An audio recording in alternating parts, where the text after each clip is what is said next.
Hey, remember this happened on Monday? I know nobody's talked about it because we're already on to the next thing. Okay, Biden's in Ireland. Nobody cares. Absolutely nobody cares. But Louisville bank shooter, you remember him, Connor Sturgeon.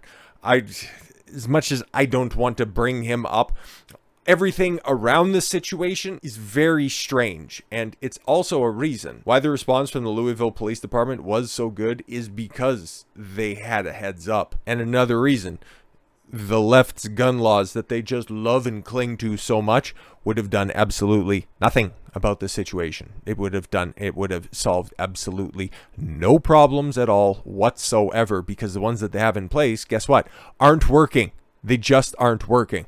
Louisville bank shooter's mom warned cops of Connor Sturgeon's plans during panicked 911 call. Yeah, we're not going to play the call because I don't want to hear a mom crying about, oh God, her son's about to go do something intensely fucking dumb, but it's worth pointing out the facts that we have on display right now. Louisville bank shooter's mother was informed of the unfolding situation as she made a tense 911 call saying she'd heard her son was heading to the bank with a gun. Gunman Connor Sturgeon's mother, Lisa, sounded shaken as she tried to warn police after hearing about his plans from his roommate in the newly released emergency call. Oh, that's very interesting. My son might be the shooter? Okay. Because he has a gun and he's heading to the Old National Bank, she said. This is his mother. I'm sorry, I'm getting details secondhand. Oh my lord. I feel bad for her, man. Like, that sucks. I don't know what to do. I need your help. He's never hurt anyone. He's a really good kid. That's in the past. Now, not so much. The dispatcher asks her if she knows what he's doing. The frantic mother says she has no idea. But then in the 911 bank next to her, she's starting to realize, oh shit, there's a shooting that's going on, and you're saying that this guy that you're calling about might be that shooter? Oh shit. I don't know anything. He doesn't even own a gun. I don't know where he got a gun. A roommate called me. He was concerned. I don't know what I'm doing. The mother confirmed that Sturgeon was an employee at the bank and told the dispatcher she was planning to head down to the bank.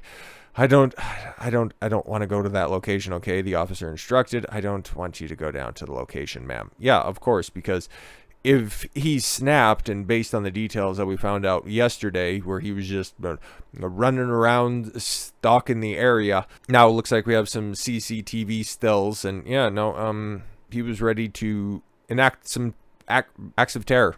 Let's call it exactly what it is. We have a situation that's going down right now. We've already had calls from other people who I do not need you to go to this location at this time. It's dangerous there. The call came in at 8:41 a.m. A very moment police arrived at the scene and confronted Sturgeon, who was waiting for them armed with a recently purchased AR-15 rifle. Wow, imagine that. He passed the background checks that are there because we just need universal background checks. They're fucking background checks, you idiots. And I can't believe I guess you can't officially draw a connection, but seriously, he had shot 5 and injured 9 people, unfortunately.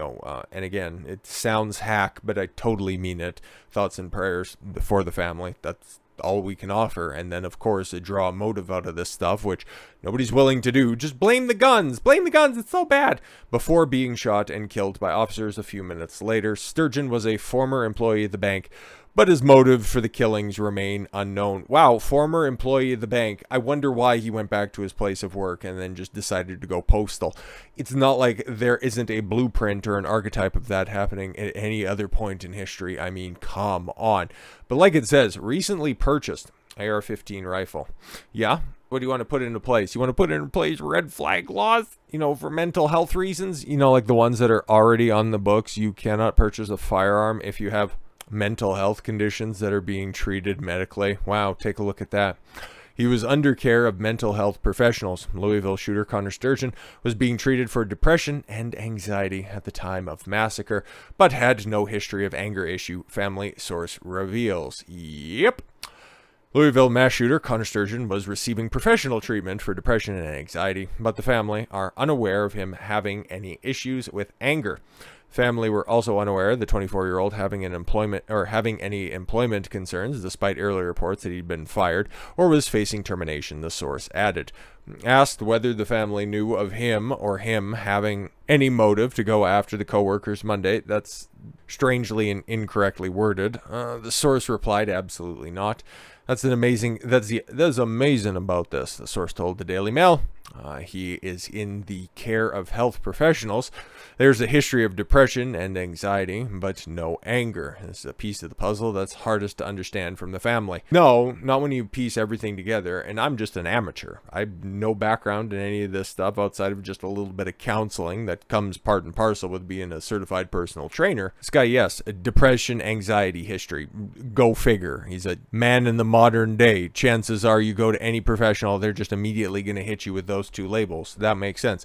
A long sordid history with concussions in high school.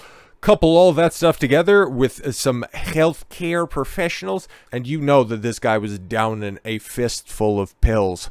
The family are also struggling to grasp why he'd target the bank despite an early, unrepeated claim by authorities that he's been fired, the source said. The family did not know that there was anything awry with his employment status. Well, again, we also know from the mother that that she had no idea that he also possessed the firearms. So, okay, what they didn't know could fill a warehouse, apparently. So, in the first press conference, when they said he'd been fired, the family was very upset about that. Well, if he wasn't already fired, he definitely would be right now. I think authorities kind of walked that back a little bit yesterday, saying he's not fired. But there's still this narrative out there that about him being told that he's going to be fired.